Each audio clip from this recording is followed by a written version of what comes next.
Ito nga pala mga ka-PHA, oh. Tingnan nyo, oh.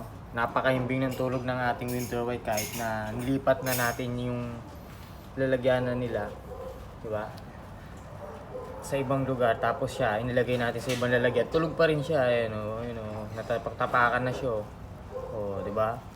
Ilipat ulit natin kasi lilinisin natin yung mga lalagyan nila, eh. Niwalay ko ngayon yung mga ano, ayan, oh. Mga bagong baby na winter white yan. Pinagsama-sama ko muna.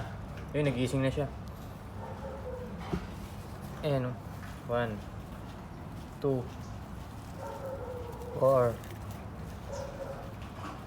5, 7, 8, 9, 11, 13, 14, 15, 16. O, diba? 16 pieces na winter white. Diba? Dami. Kung makikita nyo yung pagkain ng winter white natin, may ano yan. May bird seeds yan. Ayun, o. Iba kasi yung pagkain ng, ano, ng hamster. Depende sa uri ng hamster. Hindi lang pare-parehas. Iba kasi pare-parehas ang binibigay na pagkain sa kanilang alaga. Papa winter white, Syrian, Roborovski, CDH, diba?